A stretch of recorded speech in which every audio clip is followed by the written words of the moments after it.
Good morning friends, welcome to our study channel move on study. तो friends, आज मैं आप लोगों के सामने रेलवे एनटीपीसी CBT 2 के लिए आप लोगों के सामने प्लेटफॉर्म बुक का सेट नंबर 18 लेके आऊँ, जो आप लोगों के लिए काफ़ी इंपॉर्टेंस होगा। इससे पहले आप लोग हमारे चैनल में जाकर देख सकते हैं, प्लेलिस्ट में जाकर देखिएगा। एनटीपीसी का प्लेटफॉर्म बुक का सेट नंबर 1 से लेकर 17 तक मैं पूरे के पूरे सेट को डिस्कस किया हूँ। लास्टली 17 नंबर का सेट को डिस्कस किया था। चलिए फ्रेंड्स, आज मैं आप लोगों के सामने सेट नंबर 18 को डिस्कस करता हूँ, जिसमें आप लोग को GK, GS, current affair, math, science सारी चीज़ को मैं डिस्कस करूँगा। तो चलिए देखते हैं क्वेश्चन क्या है, और सारी क्वेश्चन के पैटर्न को ही मैं बताऊँगा किस टाइप्स के क्वेश्चन आएंगे पेपर में। क्लियर है? तो देख लीजिए, ये सेट नंबर 18 होने वाला है। इसमें सबसे पहले आप लोगों को पता ऑलरेडी मैं डिस्कस भी किया था किस टाइप से मैं करता हूँ। तो फ्रेंड्स, इसमें आप लोगों को 35 क्वेश्चन रीजनिंग होंगे, देन 35 आप लोगों का मैथ्स होंगे, और 50 क्वेश्चन आप लोगों का जीके जीएस का होंगे। तो सारे क्वेश्चन को मैं पूरे विस्तार पूर्वक बताऊंगा।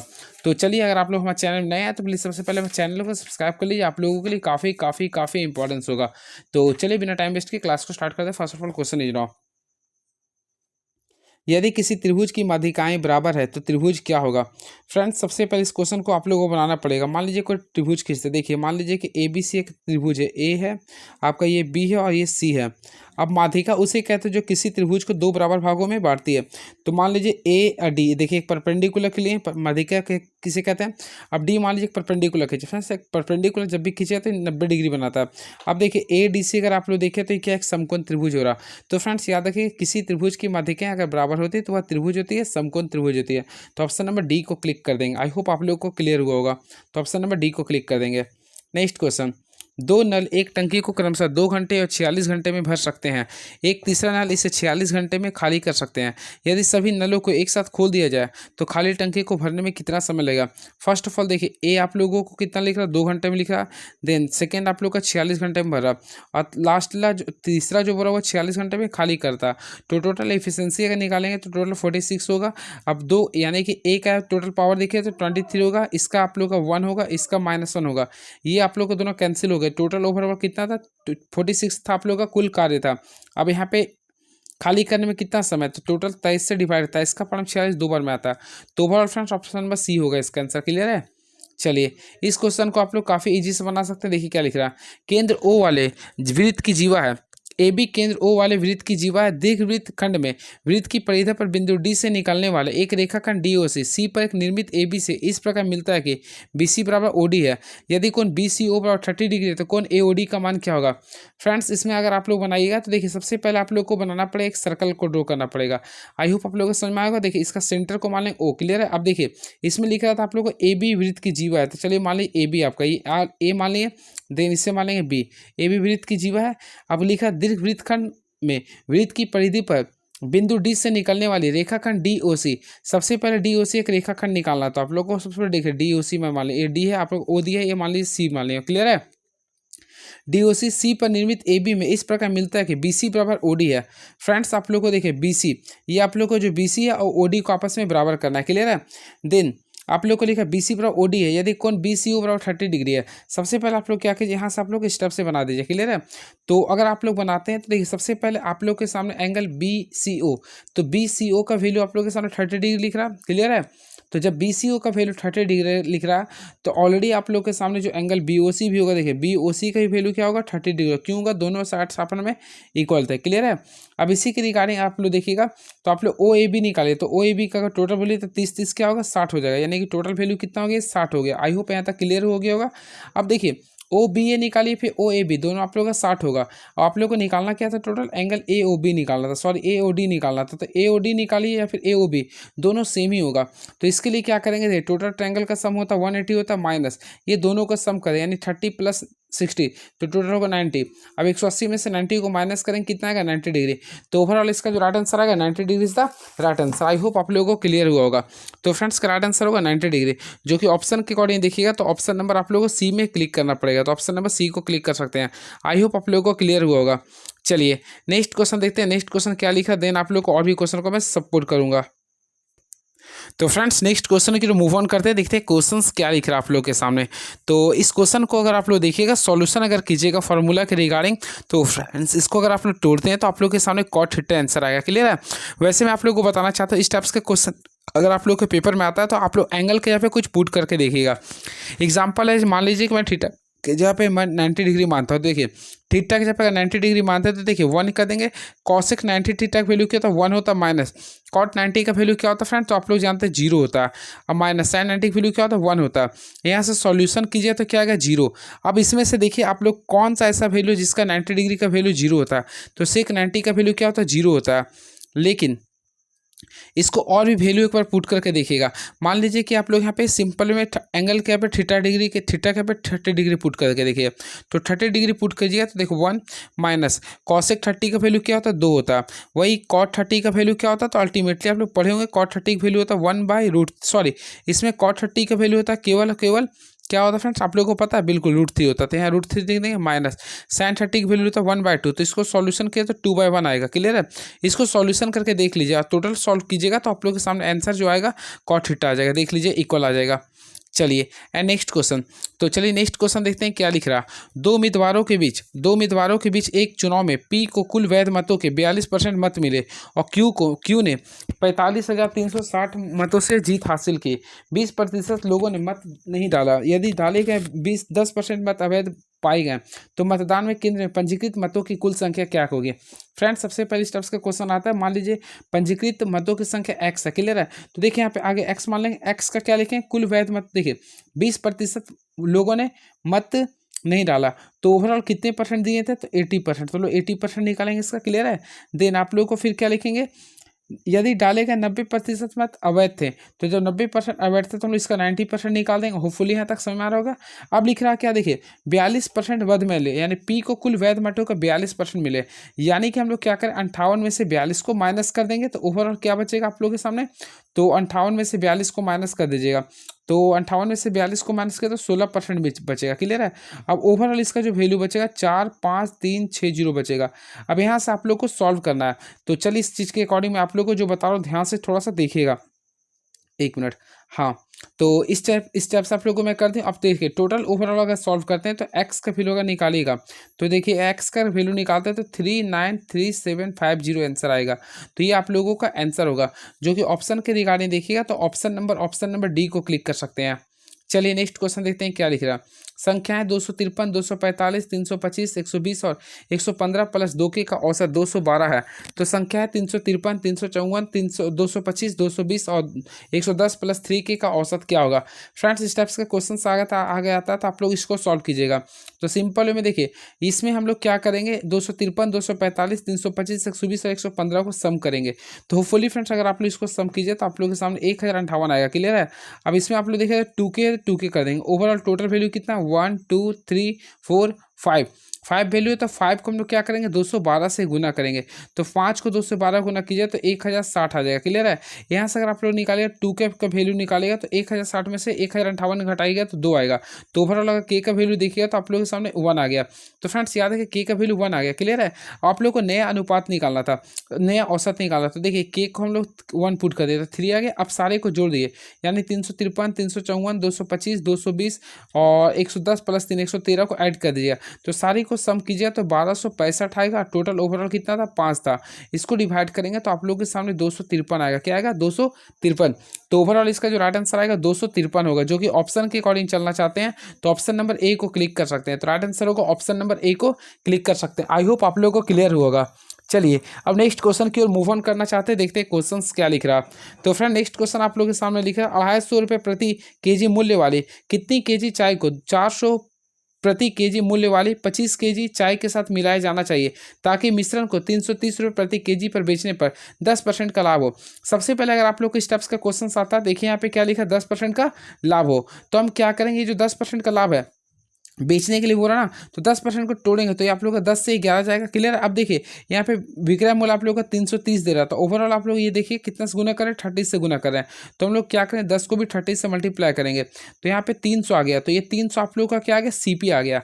आई होप आप लोगों को मिश्रण का सीपी समझ में आ गया, कितना आ गया 300 हो गया। क्लियर है, अब चलिए इसको एलिगेशन मेथड के रिगार्डिंग हम लोग सॉल्व करेंगे। तो फ्रेंड्स आप लोग एलिगेशन का मेथड यूज करते हैं। तो पहला में देखिए, पहला में आप लोग का लिख रहा 250 तो 250 लिख देंगे। देन नेक्स्ट में में आप लोग का लिखा 400 तो 400 लिख देंगे। अब ये दोनों के बीच में 300 था। अब क्या करेंगे, डिफरेंस लेंगे तो 400 में से 300 को माइनस करेंगे तो आप लोग के सामने 100 बचेगा। उसी प्रकार 300 में से 250 घटाएगा तो 50 बचेगा। ओवरऑल अगर रेशियो निकालेगा तो 2:1 आएगा, 2:1 आ गया। क्लियर है। लेकिन आप लोगों को क्या लिख रहा, सिंपल अर्थ आप लोग को देखिए लिख रहा 400 प्रति केजी वाले मूल्य कितना 25 केजी पर 25 के अनुसार, यानी एक का वैल्यू आप लोग को 25 दे रहा तो ऑलरेडी दो का वैल्यू क्या होगा, दो को 25 से गुना करेंगे कितना आएगा 50 आ जाएगा। तो ओवरऑल इसका जो वैल्यू आएगा 50 केजी, जो कि ऑप्शन नंबर डी को क्लिक कर सकते हैं। काफ़ी इजी क्वेश्चन है, काफ़ी अच्छी ऐसे बना सकते हैं। इस क्वेश्चन में थोड़ा टाइम टेकिंग क्वेश्चन फ्रेंड्स, इसको बनाइएगा तो आप लोग का रेशियो आएगा 9:7 आएगा। चलिए अगला क्वेश्चन देखते हैं क्या लिख रहा है। एक बेईमान दुकानदार 95 रुपये प्रति केजी के क्रय मूल्य पर चावल बेचने का दावा करता है, लेकिन वह जो वजन इस्तेमाल करता है जिस पर 1 केजी लिखा होता है वास्तव में उसका वजन 950 ग्राम ही होता है। इस प्रकार 95 केजी वास्तविक वजन वाले चावल को बेचने पर उसे कितना लाभ होगा। कुछ नहीं करना फ्रेंड, देखिए सबसे पहले वास्तविक वजन कितना होता है तो 1000 होता है। क्या होता है आप लोग को पता है 1000 होता है। देन 1000 में कितना का वजन को तोड़ रहा तो 950, दोनों का अगर डिफरेंस लेंगे। क्लियर है। ओवरऑल हम लोग देखेंगे जितना आप लोग को देता है यानी उससे डिवाइड करेंगे, यानी 950 से हम लोग क्या करेंगे डिवाइड करेंगे। देन आप लोग को मल्टीप्लाई करेंगे 100 से। तो फ्रेंड्स इसको अगर आप लोग सॉल्व कीजिएगा तो 100 बाय आप लोग को आ जाएगा 19। ये आप लोग का सबसे पहले लाभ परसेंट आ गया, यानी प्रॉफिट परसेंट आ गया। अब देखिए प्रति केजी चावल पर बेचने पर लाभ बोल रहा, तो देखिए यहाँ ओवरऑल आप लोग को 95 लिख रहा है। 95 का गुना किससे करेंगे 100/19 से करेंगे। क्लियर है। और ये आप लोग का परसेंटेज में रहेगा तो यहाँ भी हम लोग 100/100 कर देंगे। ये 0 0 कट गया, 19 का पालन 95 5 बार में आ गया। तो प्रति केजी चावल बेचने पर जो लाभ हो रहा है टोटल कितना रहा 5 रुपये आ रहा है। कितना रहा 5 रुपये आ रहा। तो फ्रेंड्स यहाँ पे लिख रहा है 95 केजी चावल को बेचने पर कुल लाभ। हम क्या करें 95 को 5 से गुना करेंगे तो ओवरऑल अगर आप लोग 95 को 5 से गुना करते हैं तो ओवरऑल देखिए 475 आएगा। कितना आएगा 475 आएगा, यानी कि ऑप्शन नंबर डी को काफ़ी अच्छे से क्लिक कर सकते हैं। चलिए नेक्स्ट क्वेश्चन देखते हैं क्या लिख रहा है। एक T20 अंतर्राष्ट्रीय क्रिकेट मैच में पहले 5 ओवर में रन रेट 5.6 था। तो फ्रेंड्स सबसे पहले 5 ओवर में रन रेट 5.6 था तो हम लोग क्या करेंगे 5 को 5.6 से मल्टीप्लाई करेंगे। ओवरऑल अगर इससे मल्टीप्लाई किया तो 28 आ गया। क्लियर है। अब लिख रहा है 185 रनों के लक्ष्य तक पहुंचने के लिए बचे हुए 15 ओवर में रन रेट क्या होगा। अब क्या करें 185 में से 128 को माइनस कर दिए तो 158 आ गया, सॉरी 157 आ गया। अब इसको क्या कीजिए 15 ओवर था ना तो 15 से आप लोग सिंपल वे में इसको डिवाइड कर दीजिएगा। तो डिवाइड कीजिए तो आप लोगों के सामने आएगा 10.46 आएगा, जो कि ऑप्शन नंबर डी को काफ़ी मोहब्बत से क्लिक कर सकते हैं। आई होप आप लोग को ये क्लियर हुआ होगा। चलिए very next question is now. तो चलिए देखते हैं नेक्स्ट क्वेश्चन क्या लिख रहा है, उसके रिगार्डिंग मैं आप लोगों को बताऊंगा। तो ये भी क्वेश्चन काफ़ी इजी है, होपफुली आप लोग बना लिए होंगे इसको। तो चलिए देखते हैं क्वेश्चन क्या लिख रही है। तो फ्रेंड्स अगर आप लोग सॉल्व किए होंगे तो आप लोग देखिए ये दोनों का मल्टीप्लाई कीजिए तो मल्टीप्लाई कीजिएगा तो 12.6 आ जाएगा। क्लियर है। देन 3.6 को 2.5 से भी मल्टीप्लाई किया तो इसका वैल्यू आएगा 9 आएगा। देन 1.7 को 12 से मल्टीप्लाई किया तो 20.4 आएगा। ओवरऑल फ्रेंड्स अगर इसको सॉल्व करते हैं तो 1.2 आएगा। क्या आएगा 1.2 आएगा। तो राइट आंसर देखेंगे तो 1.2 यानी ऑप्शन नंबर बी को क्लिक कर देंगे। चलिए and very next question is now. तो देखते हैं क्वेश्चन क्या लिख रहा। 8 पुरुष एक कार्य को 6 घंटे में पूरा कर सकते हैं, 12 पुरुष उसी कार्य को कितने घंटे में पूरे करेंगे। असली मसाले सच MDH का फॉर्मूला यूज करना है। तो मैन कितना था 8 था, डे नहीं दिया था, आवर दे रहा 6 लिख रहा है। यहाँ पे लिख रहा है 12 मैन है, आवर पूछा तो XH मान लीजिए। तो देखिए 6 का टेबल में 12 2 बार में आएगा, 2 का पहाड़ में 8 कितना बार में आता है 4 बार में। तो ओवरऑल अगर H का वैल्यू देखेंगे तो 4 आ रहा है। क्या आ रहा है 4 आ रहा है। तो इसका जो राइट आंसर आएगा 4 आएगा। क्या आएगा 4 आएगा। चलिए अब नेक्स्ट क्वेश्चन देखते हैं क्या लिख रहा। एक शंक्वाकार तंबू का ऊर्ध्वाधर ऊंचाई 42 डेसीमीटर है और इसके आधार का व्यास 5.4 मीटर है। यदि प्रत्येक व्यक्ति को 2673 घन डेसीमीटर की जगह अनुमति दी जाती है तो यह कितने व्यक्तियों को समायोजित कर सकता है। काफ़ी इजी क्वेश्चन है, आप लोग बना लिए होंगे। सबसे पहले हम अगर देखना चाहते हैं इसका देखिए ऊंचाई लिख रहा, तो ऊंचाई को लिख रहा 42 डेसीमीटर। तो फ्रेंड्स हम लोग क्या करेंगे 42 डेसीमीटर तो हम लोग ये लिख देंगे। क्लियर है। अब देखिए हम लोग रेडियस इसमें लिख रहा, तो रेडियस तो नहीं दे रहा था लेकिन आप लोग का व्यास दिख रहा था। तो ऑलरेडी अगर हम लोग रेडियस निकालेंगे तो आप लोग के सामने क्या बचेगा 2.7 बचेगा। लेकिन ये डेसीमीटर में था, ये आप लोग का मीटर में था। तो डेसीमीटर को मीटर में बदलने के लिए इसको हम लोग 10 से मल्टीप्लाई करेंगे। तो अगर हम लोग मीटर को डेसीमीटर बदलने के लिए 10 से गुना किए तो इसको गुना कीजिए तो 27 डेसीमीटर आ गया। यहाँ तक तो आप लोगों को क्लियर हो गया। अब आप लोग को शंकु का आयतन निकालना। तो फ्रेंड्स आप लोग को मैं फार्मूला बताया था क्या होता है 1/3 पाई आर स्क्वायर होता है। 1/3 करेंगे, पाई का वैल्यू देखिए 22/7 हो गया। क्लियर है। अब आर का वैल्यू अगर आप लोग देखिए तो 27 था, तो 27 को डबल टाइम्स कर देंगे। देन अगर एच का वैल्यू देखिए तो 42 था।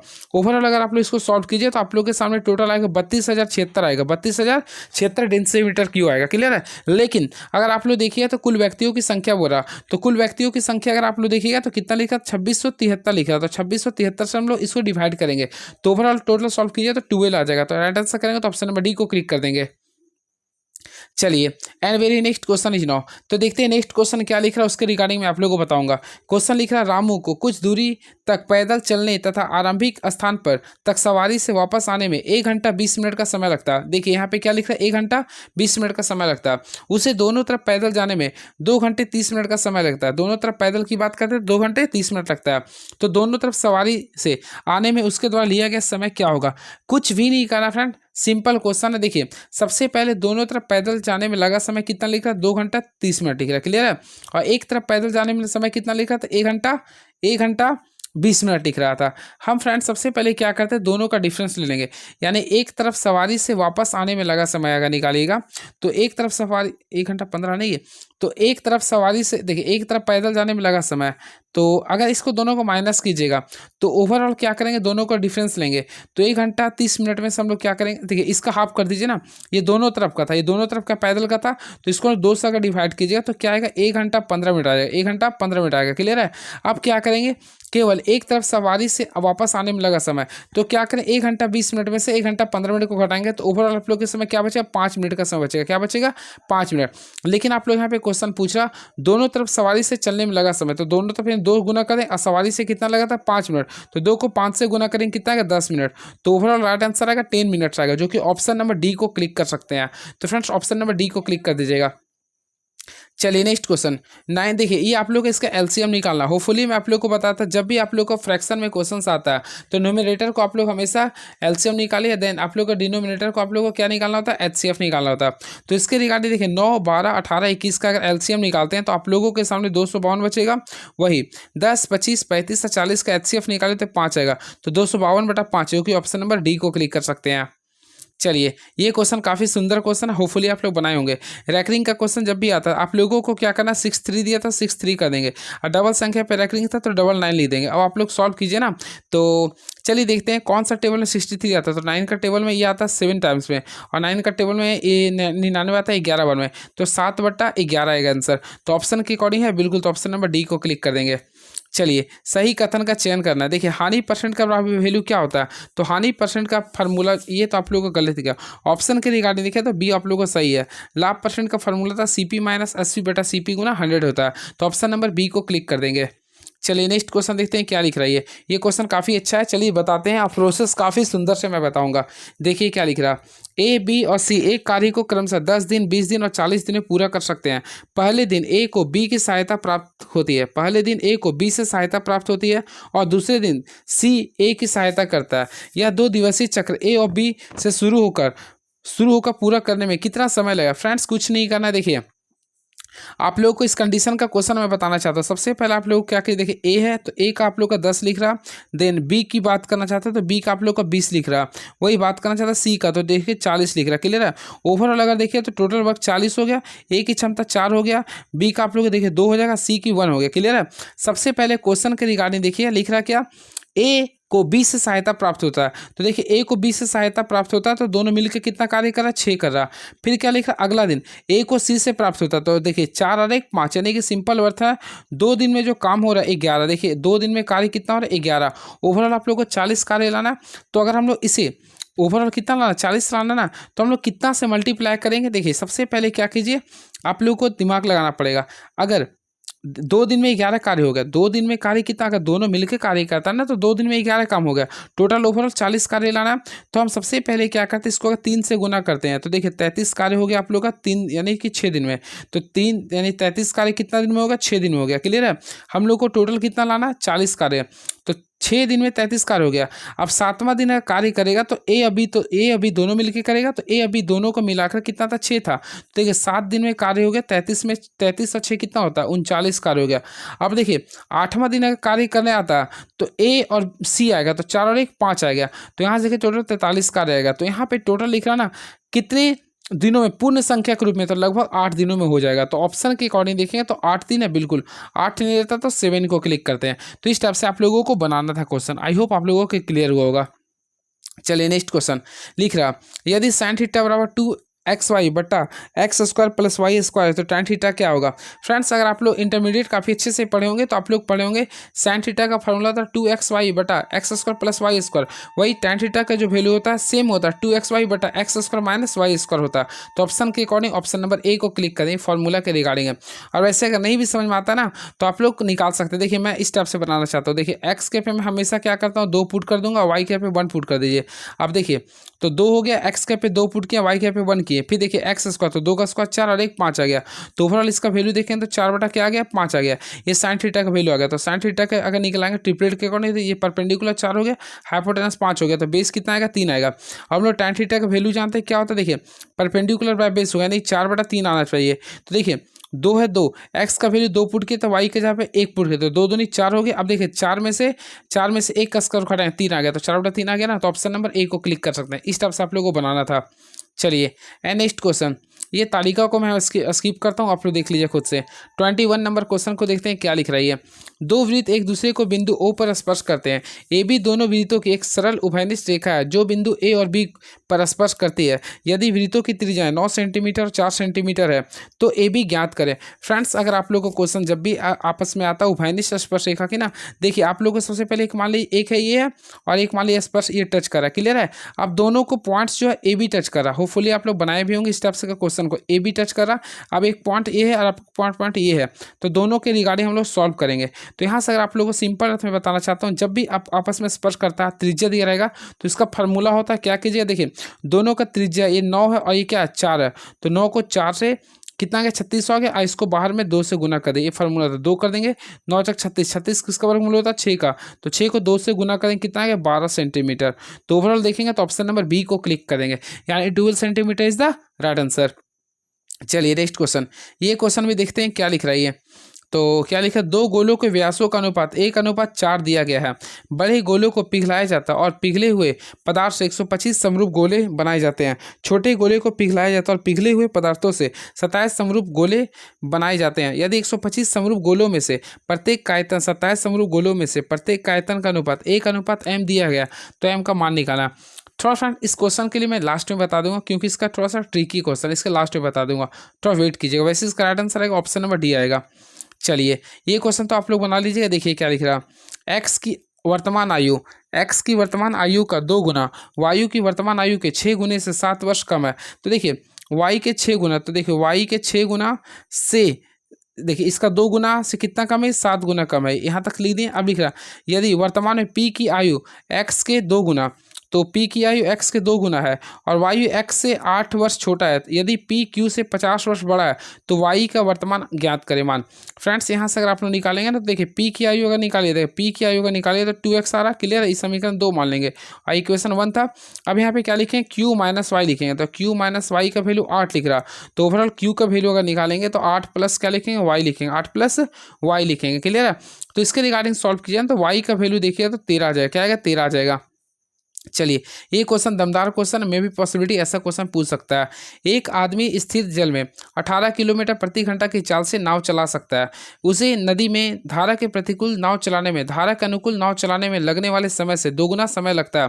तो धारा की चाल ज्ञात करना, कुछ भी नहीं करना। देखिए 2 गुना और 3 गुना की बात करते हैं। देखिए यहाँ पे एक होता अनुकूल, मान लो कि अनुकूल को यू मान लें और प्रतिकूल को मान लें भी मान लें, क्लियर। अब देखिए ध्यान से सुनिएगा, एक आदमी स्थिर जल में 18 किलोमीटर प्रति घंटा की नाव चला सकता है।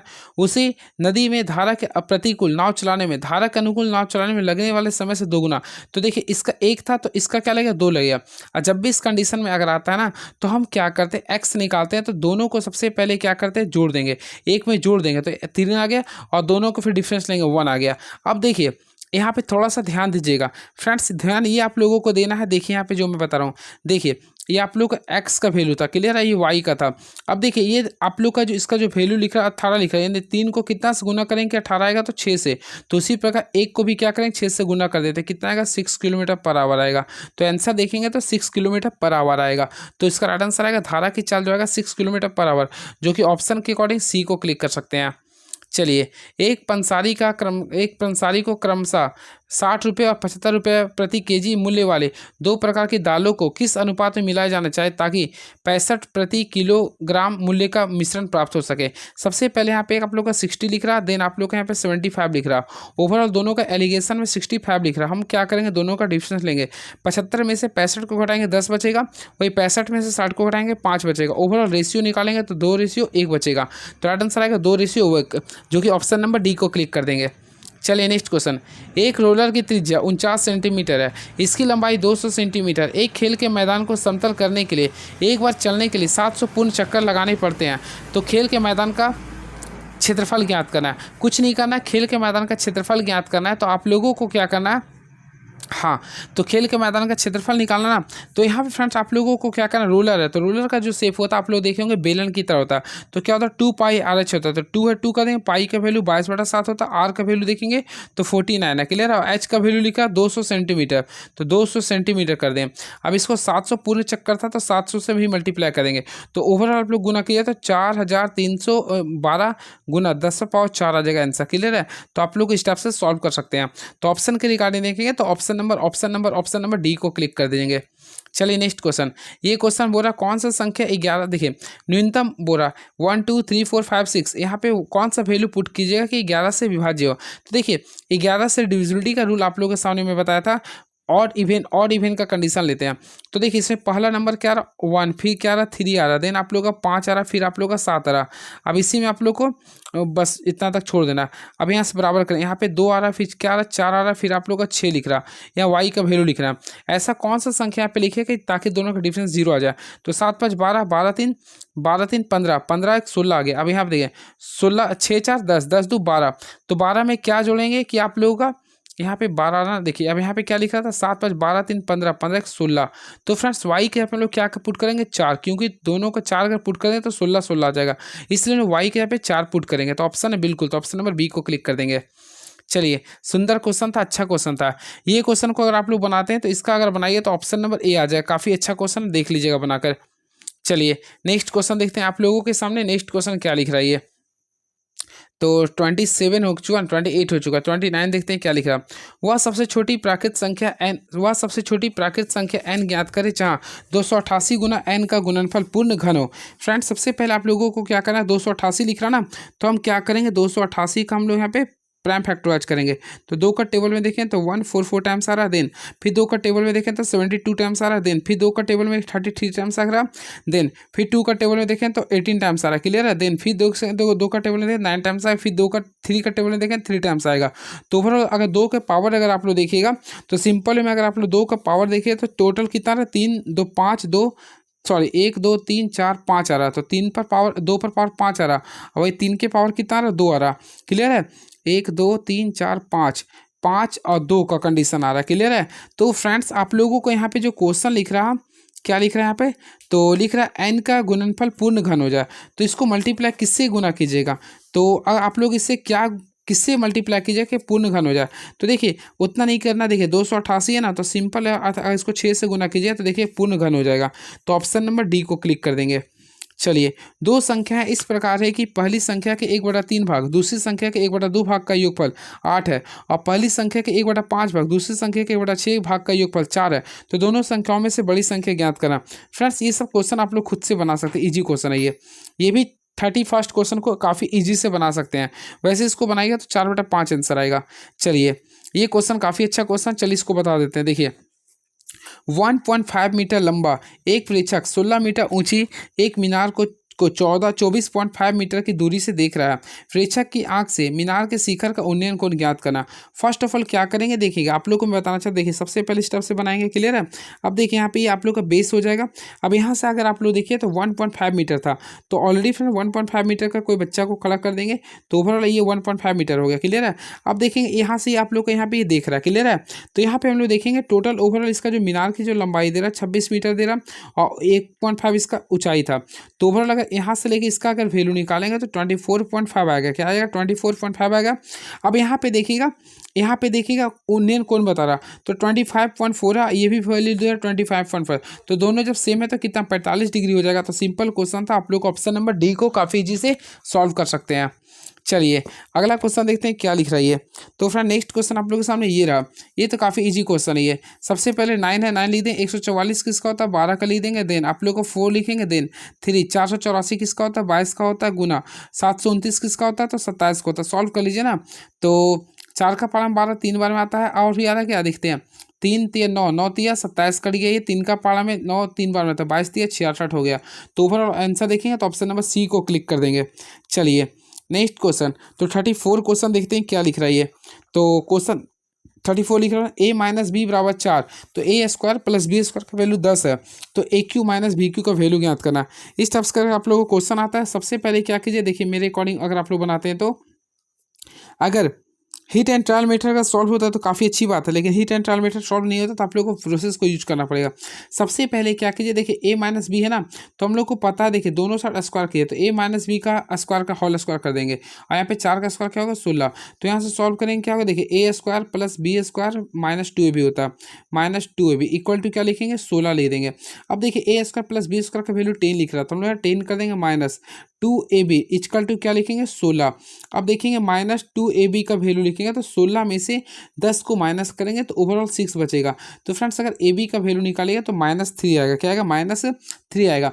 अब देखिए आप लोग को ए क्यू माइनस बी क्यू बोल रहा था, आप लोग को खुद पता है ए क्यू माइनस बी क्यू का जो फॉर्मूला होता है आगे लिखते हैं ए माइनस बी लिखते हैं। देन आप लोग को फॉर्मूला पता हो A square plus B square plus A B होता है। इस फार्मूला के अकॉर्डिंग पुट कर देंगे। तो ए माइनस बी का वैल्यू 4 लिख रहा था।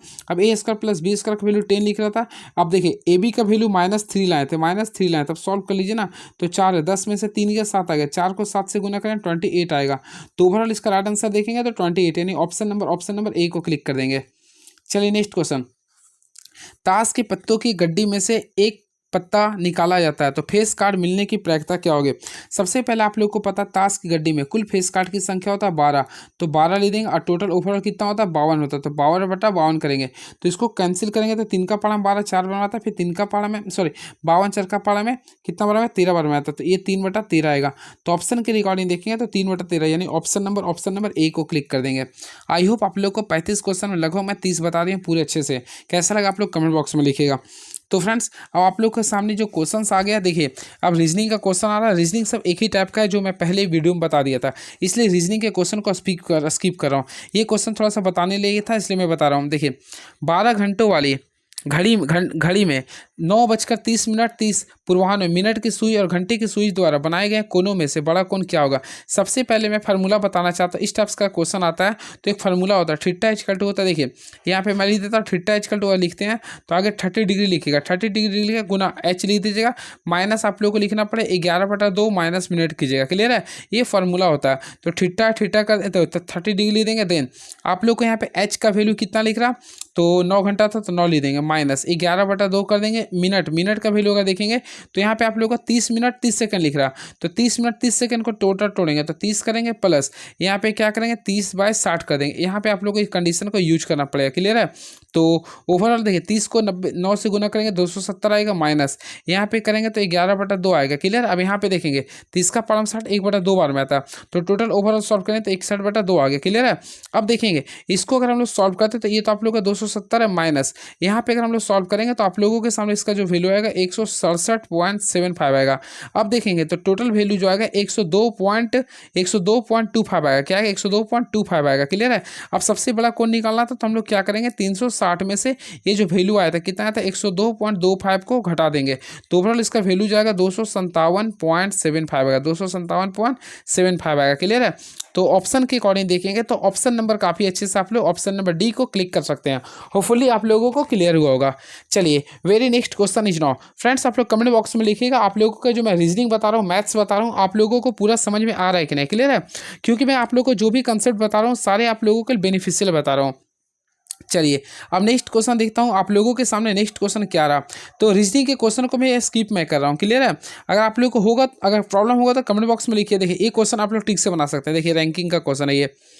निम्न अनुक्रम में बाएं से 18वां और दाएं से छठा अच्छा जब भी दाएं बाएं कहलाता है ना तो दोनों को जोड़ देंगे तो 18 6 कितना होता है 24 और 24 में कौन सा अच्छा होता है एक्स होता है। तो ऑप्शन नंबर डी को क्लिक कर देंगे। इस टाइप से सॉल्यूशन था बना देते हैं। क्लियर है, चलिए नेक्स्ट क्वेश्चन देखते हैं। आप लोगों के सामने जीके जीएस में आता हूं मैं, क्योंकि ये सब सारे क्वेश्चन को आप लोग कर लेंगे, मुझे विश्वास आप लोगों पर। तो चलिए देखते हैं जीके जीएस का क्वेश्चन क्या लिख रहा है। सारे क्वेश्चन को डीपली मैं नहीं बताऊंगा, लेकिन कुछ कुछ बता दूंगा। कोशिका झिल्ली पर सोडियम पोटेशियम पंप किस प्रकार परिवहन का उदाहरण है? सबसे पहले याद रखिए, कोशिका झिल्ली पर सोडियम पोटेशियम पंप एक प्रकार का एक्टिव परिवहन के रूप में उदाहरण होता है। तो लिखेंगे एक्टिव ट्रांसपोर्टेशन। तो ऑप्शन नंबर बी को क्लिक करेंगे। क्लियर है? चलिए, और फ्रेंड्स आप लोगों को मैं बताना चाहता हूँ, एक्टिव ट्रांसफॉर्मेशन में हमेशा कम सांद्रता से उच्च सांद्रता की ओर ये प्रवाहित होती है। एपोप्लोटिस क्या होती है? ऑल्सो फ्रेंड्स मैं आप लोगों को बताता, कोशिका का प्रोग्रामिक मृत्यु जो होती है, यानी कोशिका का जो प्रोग्रामिक मृत्यु होती है उसे बोलते हैं एपोग्लॉटमिस बोलते हैं। क्लियर है?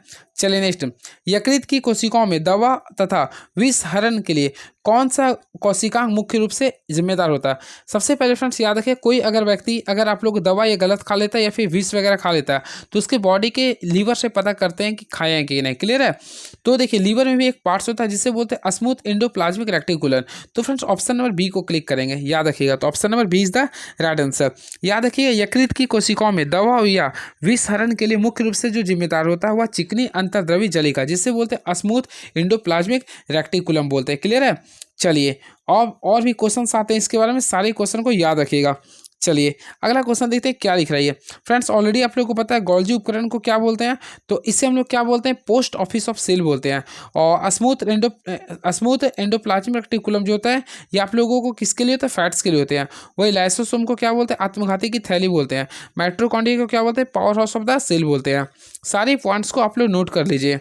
चलिए नेक्स्ट क्वेश्चन शायद आप लोग के सामने ये रहा, भारत का प्रथम world audio virtual and entertainment summit का आयोजन कहाँ किया गया? तो फ्रेंड्स याद रखिए, भारत का प्रथम world audio virtual and entertainment summit का जो आयोजन किया गया था वो मुंबई में किया गया। कहाँ पे किया गया? मुंबई में। तो ऑप्शन नंबर सी को क्लिक करेंगे। Option number C is the right answer. आप लोग को मैं बताना चाहता हूँ, इसका जो उद्घाटन किया गया था 1 मई को करवाया गया था। 1 मई 2025 को करवाया गया था।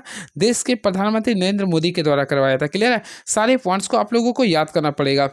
चलिए, राष्ट्रीय सुरक्षा सलाहकार बोर्ड का प्रमुख किसे नियुक्त किया गया? देखिए क्वेश्चन आप लोगों का पेपर में आ सकता है। अगेन आई रिपीट, राष्ट्रीय सुरक्षा सलाहकार बोर्ड का प्रमुख जो चुना गया, आप लोगों को बताया था आलोक जोशी को चुना गया। किससे चुना गया? आलोक जोशी के। इसके बारे में सबसे पहले मैं आप लोगों को बताना चाहता हूँ, देखिएगा, इससे पहले आलोक जोशी राव के प्रमुख बोर्ड के अध्यक्ष थे। क्लियर है? चलिए बातें करना चाहते हैं इसके बारे में, कुछ क्वेश्चन के बारे में। सबसे पहले राष्ट्रीय सुरक्षा सलाहकार बोर्ड के अध्यक्ष कौन बने? आलोक जोशी बन गए। क्लियर है?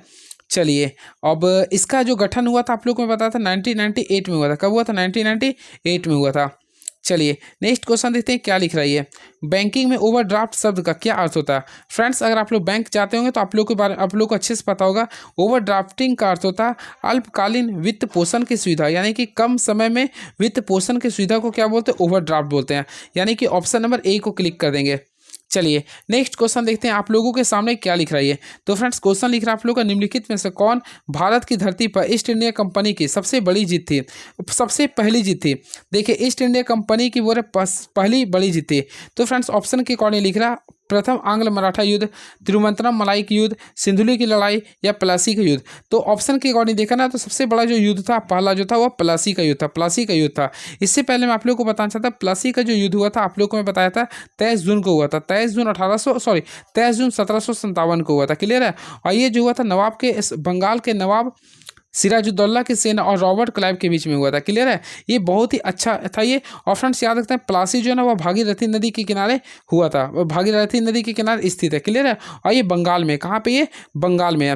वही बातें करना चाहते हैं प्रथम आंग्ल मराठा युद्ध। तो प्रथम आंग्ल मराठा युद्ध जो हुआ था वह 1775 से लेकर 1782 के बीच में हुआ था। इसमें ईस्ट इंडिया कंपनी और मराठा साम्राज्य के बीच में लड़ाई हुआ था। क्लियर है?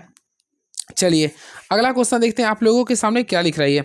तो नेक्स्ट क्वेश्चन लिख रहा, भारतीय संगीतकार पंडित हरिप्रसाद चौरसिया निम्नलिखित में से कौन सा संगीत वाद्य यंत्र बजाते थे?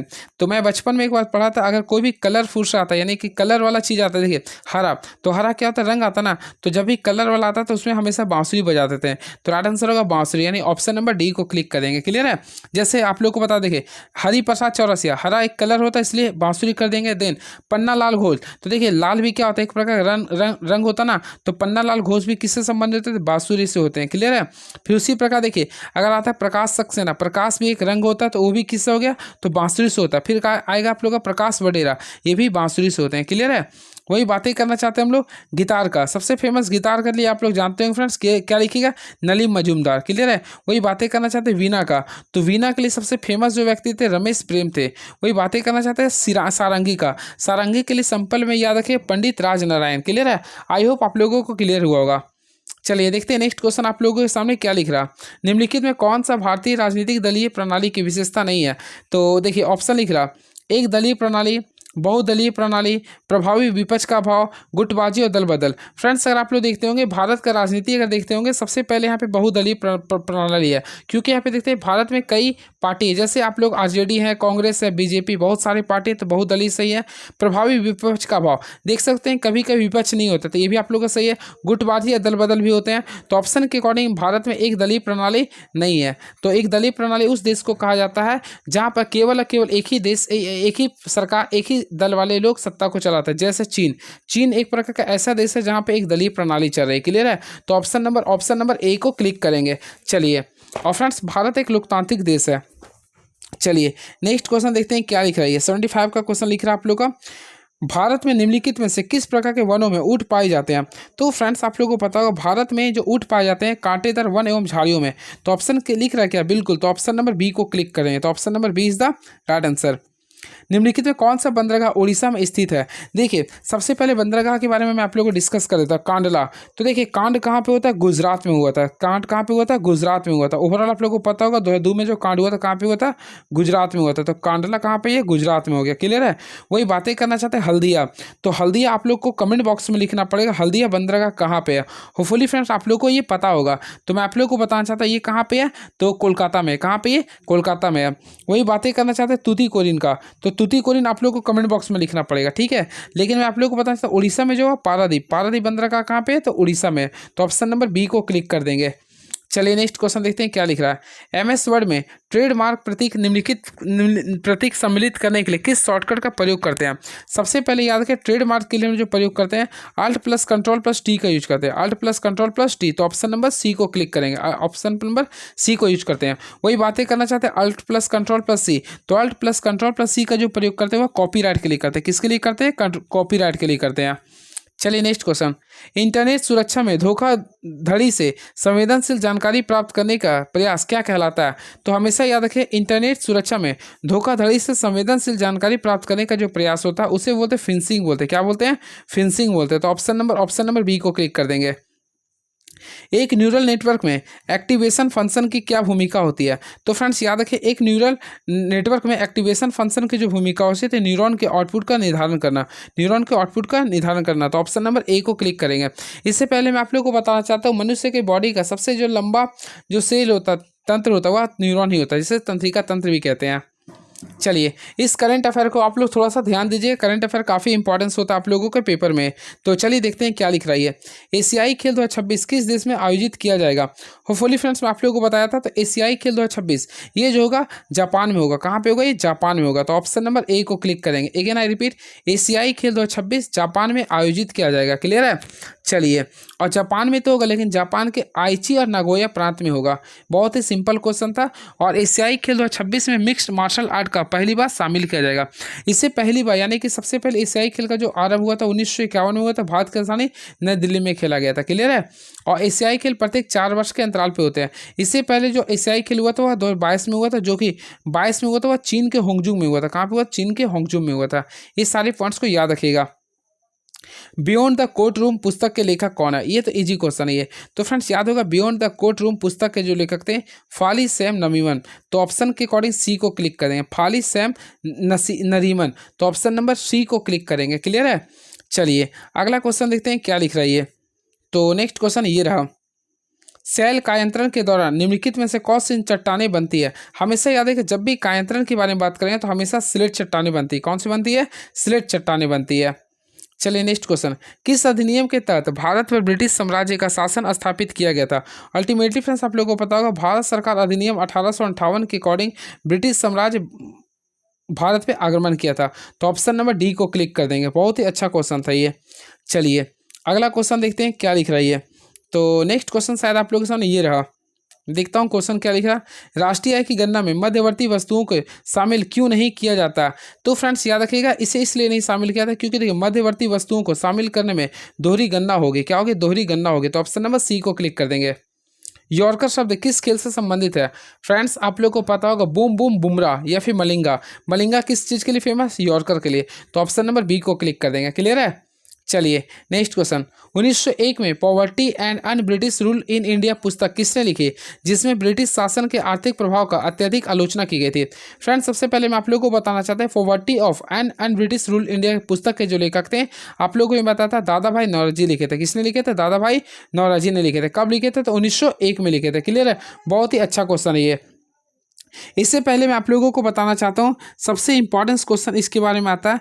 दादा भाई नौरोजी 1892 में, देखिए क्वेश्चन आ सकता है, दादा भाई नौरोजी 1892 में लिबरल पार्टी के टिकट पर ब्रिटिश हाउस ऑफ कॉमन्स के लिए चुने गए पहले भारतीय थे। ये भी क्वेश्चन आप लोगों को पेपर में आ सकता है। और भी इसके बारे में बताना चाहता हूँ, दादा भाई नौरोजी कांग्रेस शब्द देने वाले व्यक्ति थे। इसके साथ साथ भारतीय राष्ट्रीय कांग्रेस के यह 3 बार अध्यक्ष बने। पहली बार जो बने थे वो 1886 में बने थे। देन आप लोग पढ़े होंगे 1893 में बने थे। और लास्टली आप लोग को जो बने थे 1906 में बने थे। ये भी याद रखिएगा। पहला कलकत्ता अधिवेशन में बने थे। देन आप लोग को बने थे लाहौर अधिवेशन में, और लास्टली फिर कलकत्ता अधिवेशन में बने थे। और 1906 के कलकत्ता अधिवेशन में इन्होंने स्वराज शब्द की मांग किया था, स्वराज का प्रयोग किया था। ये सारे पॉइंट्स आप लोगों को पेपर के लिए काफ़ी इंपॉर्टेंस होते हैं।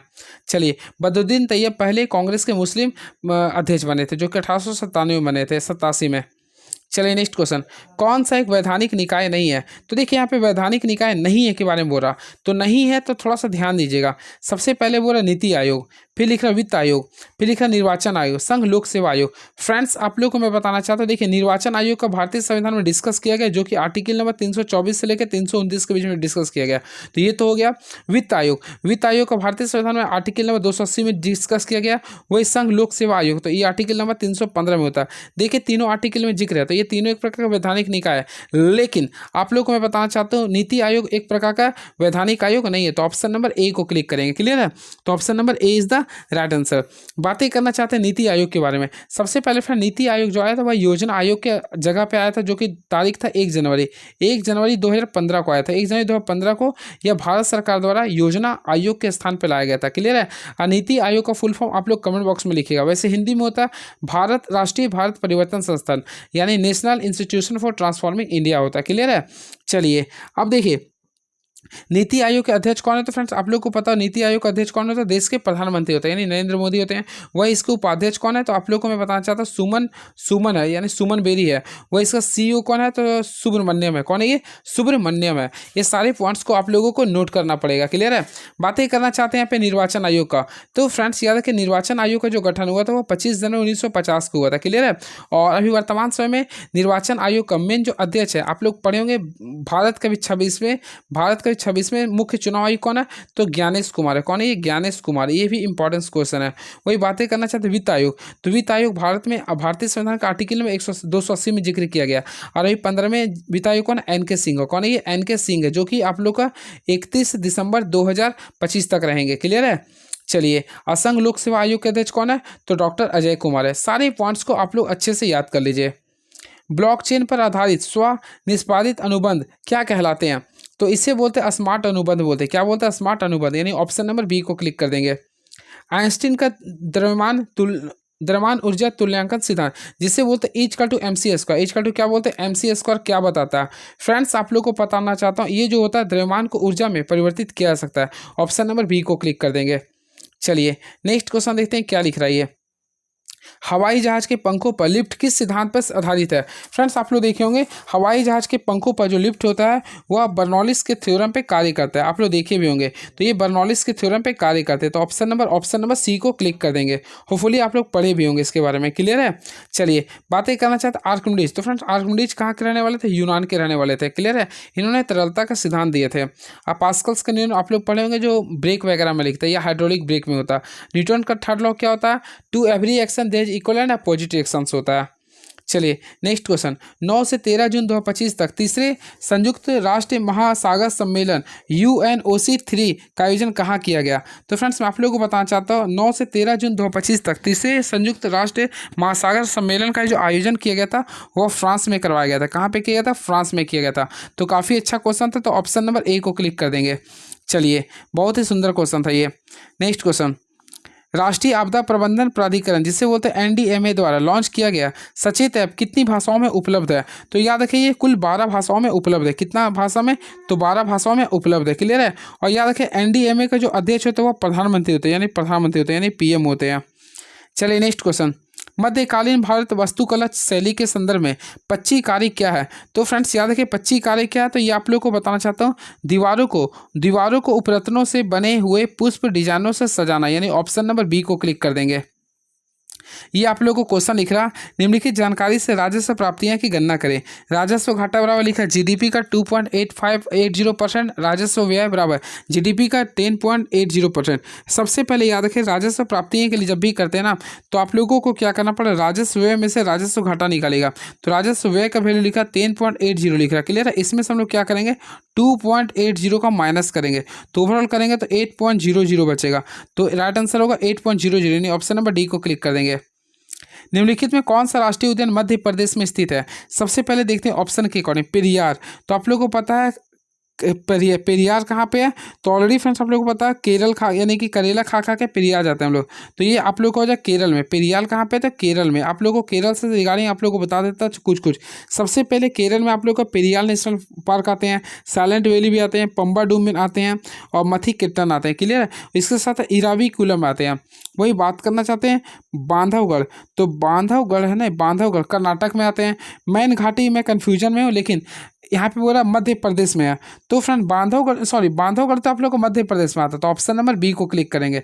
तो मध्य प्रदेश में कौन सा है? बांधवगढ़ है। क्लियर है? तो ऑप्शन नंबर बी को क्लिक करेंगे। इसके साथ साथ मध्य प्रदेश का सबसे इंपॉर्टेंट बांधवगढ़ तो हो गया, सबसे इंपॉर्टेंट और सबसे फेमस अभी जो चला कूनो, तो कूनो नेशनल पार्क कहाँ पे? मध्य प्रदेश में। सबसे इंपॉर्टेंट क्वेश्चन है। क्लियर है?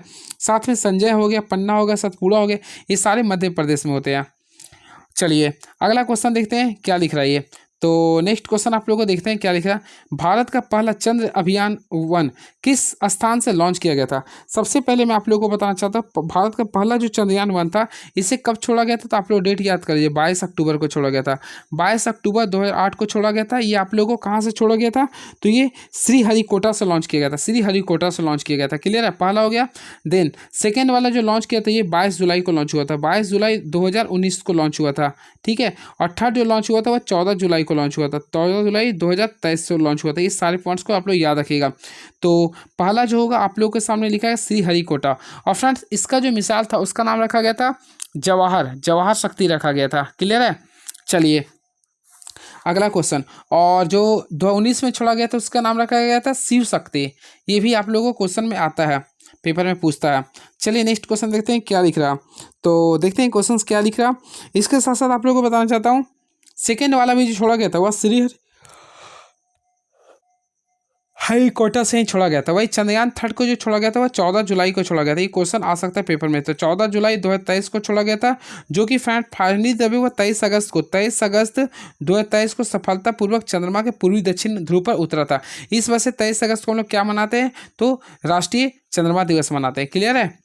चलिए अगला क्वेश्चन, राष्ट्रीय अंतरिक्ष दिवस शायद मनाते हैं। हाँ, भारत में पहली बोलती फिल्म कौन सी है? ये क्वेश्चन इजी है, आप लोग याद रखिए। भारत की पहली बोलती फिल्म आलम आरा। क्या ये आलम आरा? जिसके निर्देशक कौन थे? आरदेशन ईरानी थे। यह फिल्म कब आई थी? तो 1931 में आई थी। ये याद रखिएगा आप लोग। बेटन कप का संबंध किस खेल से है? फ्रेंड्स आप लोगों को पता होगा बेटन कप का संबंध था हॉकी खेल से। किससे? ये हॉकी से है। चलिए अगला क्वेश्चन देखते हैं क्या है। एक उत्प्रेरक रासायनिक अभिक्रिया की दर को कैसे बढ़ाता है? तो हमेशा याद रखना जो कैटलिस्ट होता है किसी भी रासायनिक अभिक्रिया की दर को उसमें उत्पादों की स्थिरता एक्टिवेशन एनर्जी को घटाकर बढ़ाते हैं। तो ऑप्शन नंबर बी को क्लिक कर देंगे। चलिए अगला क्वेश्चन आप लोगों के सामने जो लिख रहा है, चलिए इस क्वेश्चन के बारे में डिस्कस करते हैं। क्या लिख रहा है, हैबर-वॉश प्रक्रिया में अमोनिया के संश्लेषण के लिए आमतौर पर किस उत्प्रेरक का प्रयोग करते हैं। सबसे पहले फ्रेंड्स मैं आप लोगों को बताना चाहता हूँ, हैबर-वॉश विधि के द्वारा अमोनियम का बनते हैं। और फ्रेंड इसमें प्रोसेस ये होता है, देखिए N2+H2 का प्रयोग करते हैं। N2+3H2 का अगर प्रयोग करते हैं ना, तो ये आप लोग का क्या बनता है, अमोनिया बनता है। NH2 ऑप्शन NH2 बनता है, ये बैलेंस कर लेगा इस टाइप से हो जाएगा। ठीक है, 3 लगा दीजिए ना, N2+3H2 होता नहीं, देखिए NH3 होता है यहाँ पे ये, तो इस तरफ से बराबर लीजिए। लेकिन आप लोग उत्प्रेरक के रूप में हम लोग यहाँ लेते हैं लोहा लेते हैं, क्या लेते हैं, लोहा लेते हैं, नहीं Fe लेते हैं। तो ऑप्शन है कि Fe बिल्कुल, तो ऑप्शन नंबर सी को क्लिक करेंगे। क्लियर है। चलिए अब वही हाइड्रोजनीकरण की बात करना चाहते हैं, तो उसमें निकेल और पैडमियम का प्रयोग करते हैं। एक सटीक 3D स्थिति निर्धारण के लिए GPS रिसीवर को न्यूनतम कितने उपग्रहों को संकेत चाहिए। तो न्यूनतम की बात करना चाहते हैं तो इसके 4 चाहिए होता है। कितना होता है, 4 के लिए जरूरत होता है। फ्रांसीसी नागरिक सम्मान officer of the order of arts and letters से किसे सम्मानित किया गया था। तो फ्रेंड्स इसके बारे में याद रखिए, पायल कापड़िया को। तो ऑप्शन नंबर सी को क्लिक करेंगे, पायल कापड़िया को। विश्व का पहला 10 गीगाबिट ब्रॉडबैंड नेटवर्क किस देश द्वारा लॉन्च किया गया। तो 103 का भी राइट आंसर देखेंगे तो ऑप्शन नंबर ए को क्लिक करेंगे, चीन के द्वारा ये लॉन्च किया गया था। चलिए नेक्स्ट क्वेश्चन देखते हैं क्या लिख रहा है, निम्नलिखित में से किस एक को भारत में वैश्वीकरण के कारण सबसे कम लाभ हुआ है। तो वह कृषि क्षेत्र, औद्योगिक क्षेत्र, सेवा क्षेत्र या माध्यमिक क्षेत्र। तो ऑप्शन के अकॉर्डिंग देखना चाहते हैं ना, तो वैश्वीकरण के कारण सबसे कम जो लाभ हुआ कृषि क्षेत्र को। किसको हुआ, कृषि क्षेत्र को हुआ। राष्ट्रीयकरण से पहले स्टेट ऑफ इंडिया का नाम क्या था। ये तो इजी क्वेश्चन है। तो राष्ट्रीयकरण से पहले स्टेट बैंक ऑफ इंडिया का नाम था इंपीरियल बैंक ऑफ इंडिया था। क्या था, इंपीरियल बैंक ऑफ इंडिया। इससे पहले मैं आप लोग बताना चाहता हूँ, इंपीरियल बैंक का स्थापना जो हुआ था 1921 में हुआ था, 1921 में हुआ था। और वही SBI के साथ जो राष्ट्रीयकरण हुआ था, देखिए SBI के साथ जो राष्ट्रीयकरण हुआ था वह 1 जुलाई को हुआ था। इसलिए 1 जुलाई को हम लोग क्या मनाते हैं, SBI दिवस मनाते हैं। 1 जुलाई 1955 को हुआ था, ये याद रखिएगा। इससे पहले मैं आप लोग को बताना चाहता हूँ, देखिए सबसे पहले बैंक ऑफ कलकत्ता जिसकी स्थापना हुआ था 1806 में। देन एक होता है बैंक ऑफ बॉम्बे जिसका स्थापना होता है 1840 में। एक और था आप लोग को बैंक ऑफ मद्रास जिसकी स्थापना होता है 1843 में। ये तीनों को मिलाकर इंपीरियल बैंक का स्थापना किया गया था। क्लियर है, ये तीनों मिलाकर इंपीरियल बैंक का स्थापना हुआ था 1921 में। ये सारे पॉइंट्स को आप लोगों को याद करना पड़ेगा। क्लियर है। चलिए नेक्स्ट क्वेश्चन आप लोगों के सामने ये रहा, तो देखते हैं क्वेश्चन क्या लिख रहा। भारत में मिड डे मील योजना कब प्रारंभ की गई थी। तो मैं आप लोगों को बताना चाहता हूँ, भारत में मिड डे मील योजना का जो प्रारंभ हुआ था वह 15 अगस्त 1995 को हुआ था। 15 अगस्त 1995 को हुआ था। क्लियर है। और मिड डे मील में केंद्र एवं राज्यों का जो अनुपात होता है 60:40 होता है। क्या होता है, 60:40 होता है। ये भी आप लोगों को ध्यान में रखना पड़ेगा। चलिए अगला क्वेश्चन देखते हैं क्या लिख रहा है ये। भारत सरकार की तरफ से करेंसी नोट कौन सा एजेंसी जारी करता है। इससे पहले फ्रेंड्स आप लोगों को पता होगा, करेंसी नोट जारी करने का अधिकार केवल भारतीय रिजर्व बैंक को, भारतीय रिजर्व बैंक को, जिसे बोलते हैं RBI। क्लियर है। और RBI एक्ट जो आया था 1934 में आया था। कब आया था, 1934 में आया था। और RBI का जो स्थापना हुआ था 1 अप्रैल को हुआ था। देखिए 1 अप्रैल 1935 को RBI का स्थापना हुआ था। वह इसका जो राष्ट्रीयकरण हुआ था 1 जनवरी 1949 को हुआ था। क्लियर है।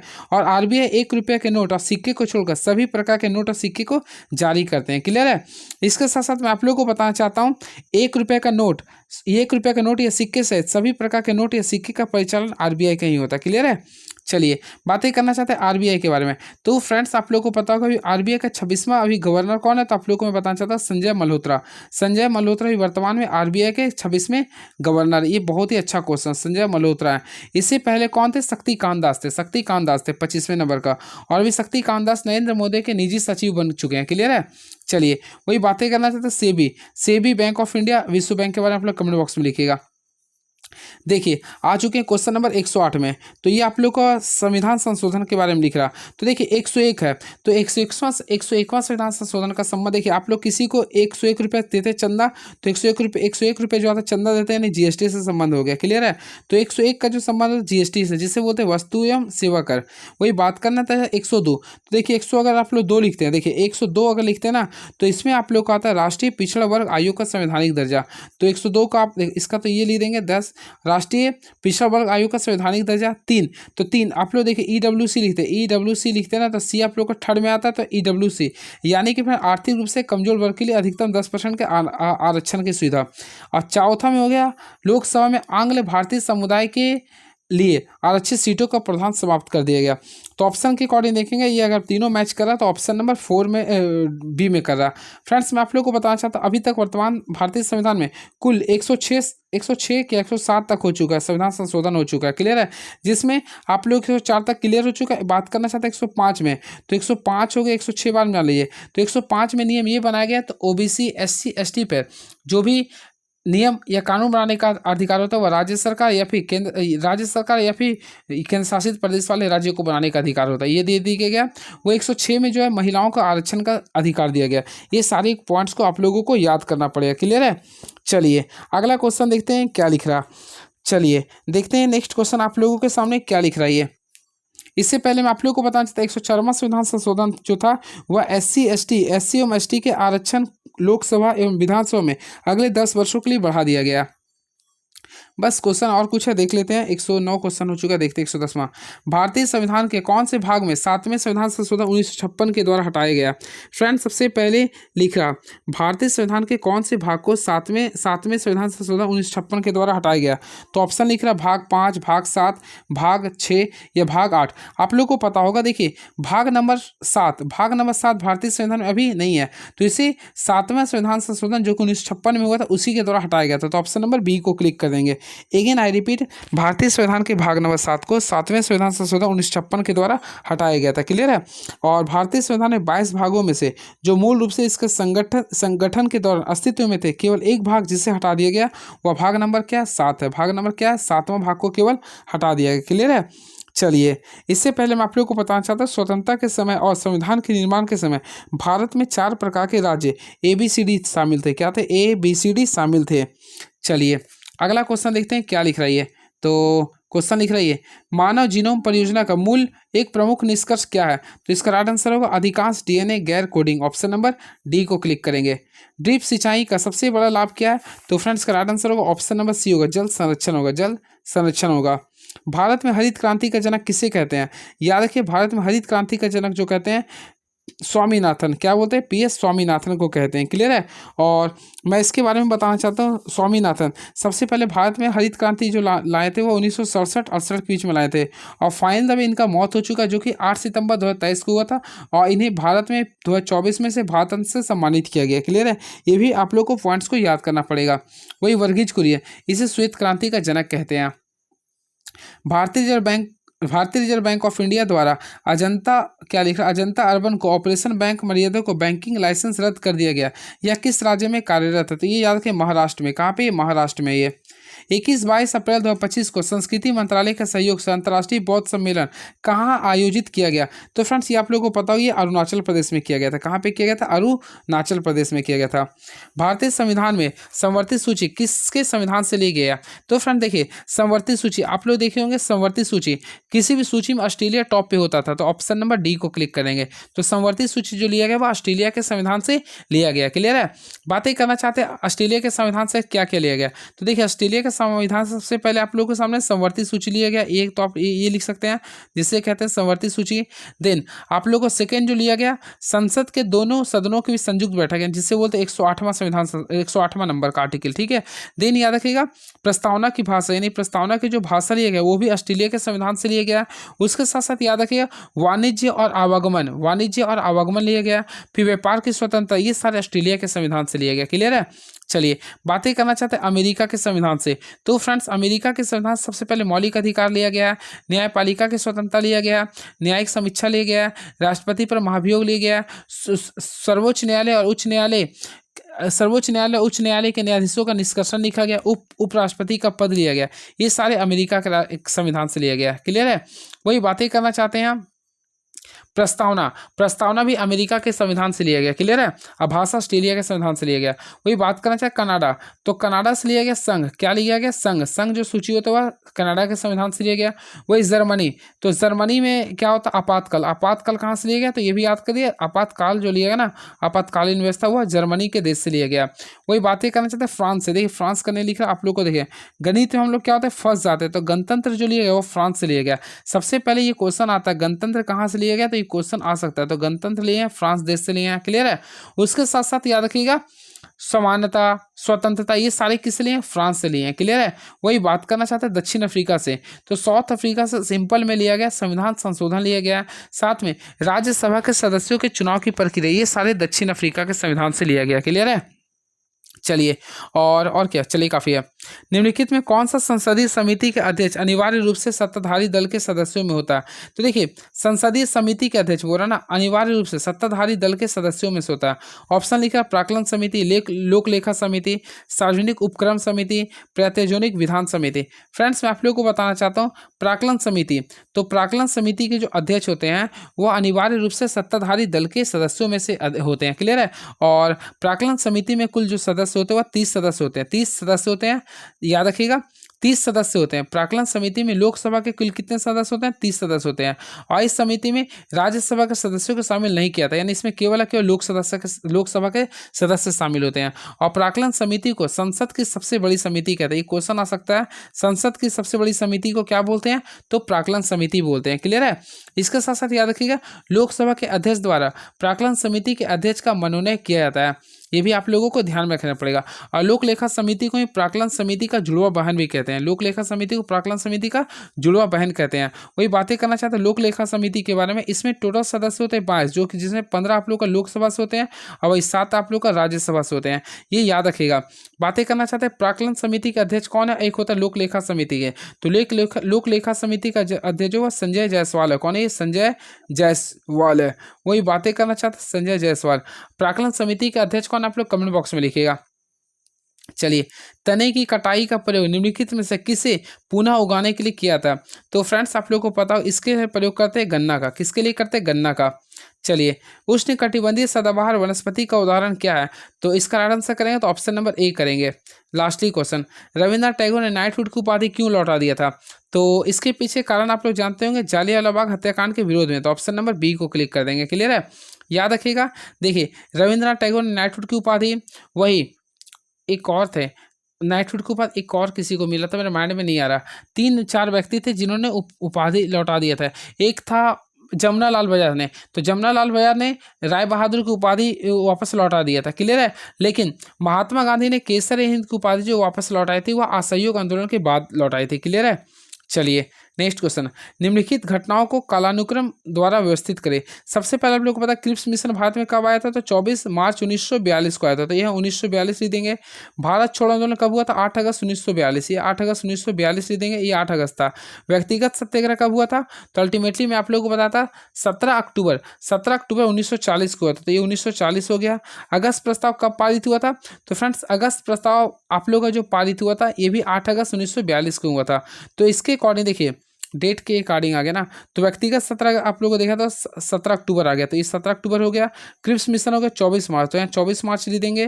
वही बातें करना चाहते हैं भारत छोड़ो आंदोलन, तो ये 8 अगस्त हो गया। अगर अगस्त प्रस्ताव, फ्रेंड्स अगस्त प्रस्ताव में कंफ्यूज कर रहा हूँ, आप लोग कमेंट बॉक्स में लिख सकते हैं क्या अगस्त प्रस्ताव, तो अगस्त प्रस्ताव का डेट मुझे माइंड में स्किप कर रहा। तो वैसे अगस्त प्रस्ताव कब आया था, देखिए अगस्त प्रस्ताव वैसे 1940 में हुआ था, कब, क्लियर है। अगस्त प्रस्ताव जो हुआ था 1900, हाँ बिल्कुल, तो 8 अगस्त 1940 में हुआ था, मुझे याद आ गया। देखिए इसको याद रखिए 8 अगस्त 1940 में अगस्त प्रस्ताव को लॉर्ड लिनिथगो के द्वारा लाया गया था, क्लियर है। तो देखिए सबसे पहले अगस्त प्रस्ताव आया था, कब आया था, तो देखिए मैं लिख देता हूँ 8 अगस्त 1940 को, 8 अगस्त 1940 को आया था, क्लियर है। तो पहला होगा जहाँ पे चौथा से स्टार्ट हो रहा है, क्लियर है। उसके बाद अगर देखा है तो 1940 में सेकंड वर्क जो हुआ था व्यक्तिगत सत्याग्रह हुआ था, कब हुआ था, तो 17 अगस्त को हुआ था, 17 अगस्त 1940 को हुआ था, सॉरी 17 अक्टूबर था, ये 17 अक्टूबर 1940 को हुआ था, क्लियर है। इसके बाद आप लोगों के सामने जो था क्रिप्स मिशन हुआ था, जो कि नहीं ना, क्रिप्स मिशन तो 1942 में हुआ था ना, हाँ तो क्रिप्स मिशन, हाँ क्रिप्स मिशन भारत आया था, तो क्रिप्स मिशन लिखेंगे जो कि भारत आया था। ये आप लोग का आया था 24 मार्च 1942 को। अभी उसके बाद था भारत छोड़ो आंदोलन हुआ था 8 अगस्त 1942 को। तो ऑप्शन के रिगार्डिंग देखें तो चौथा, तीसरा, पहला, दूसरा, तो ऑप्शन नंबर डी को क्लिक करेंगे। सारे पॉइंट्स को आप लोग को याद करना पड़ेगा, क्लियर है। अब भारत छोड़ो आंदोलन जो प्रारंभ हुआ था 9 अगस्त 1942 से प्रारंभ हुआ था, जो कि गांधी जी ने ग्वालियर टैंक के मैदान से इसी समय करो या मरो का भी नारा दिए थे। सारे पॉइंट्स को आप लोग नोट कर लीजिए। अगस्त प्रस्ताव कब आया था, फिर से मैं बताना चाहता हूँ, 8 अगस्त 1942 को। और इसकी घोषणा किसने किया था, लॉर्ड लेलिथ को, जो कि उस समय वायसराय हुआ करते थे। क्लियर है, तो सारी पॉइंट्स को मैं आप लोगों को बता दिया हूँ। और वही व्यक्तिगत सत्याग्रह में कुल 3 लोग शामिल थे। कौन कौन थे, तो पहला व्यक्तिगत सत्याग्रही कौन थे, तो विनोबा भावे थे। सेकेंड कौन थे, तो आप लोग पढ़े जवाहरलाल नेहरू थे। और तीसरा कौन थे, ब्रह्मदत्त थे। ये सारे पॉइंट्स को आप लोग याद रखिएगा। और इसी समय एक नारा दिया गया था, दिल्ली चलो, तो दिल्ली चलो का नारा इसी समय दिया गया था। क्लियर है, तो देखिए मैं काफ़ी अच्छे से बताने का भरपूर प्रयास किया हूँ आप लोग। और कमेंट बॉक्स में लिखिए आप लोग को ये वीडियो हमारा कैसा लगा। चलिए नेक्स्ट वीडियो में आएंगे तो आप देखिए आंसर आप लोग मैच कर सकते हैं। नेक्स्ट वीडियो में आएंगे फ्रेंड्स तो आप लोग के सामने और भी क्वेश्चन को मैं डिस्कस करता रहूँगा। क्लियर है, चलिए और फ्रेंड नेक्स्ट क्वेश्चन जो भी नेक्स्ट वीडियो में आता हूँ तो और भी क्वेश्चन को मैं डिस्कस कर दूंगा। तब तक आप हमारे चैनल के साथ बने रहिए। Thank you so much, please subscribe my YouTube channel move on study. Thank you so much, hope for the very very best. अब आते हैं तो सेट नंबर 19 20 को एक साथ लेके आऊँगा। क्लियर है, तब तक चैनल में बने रहिए। Thank you so much, thank you so much, hope for the very best.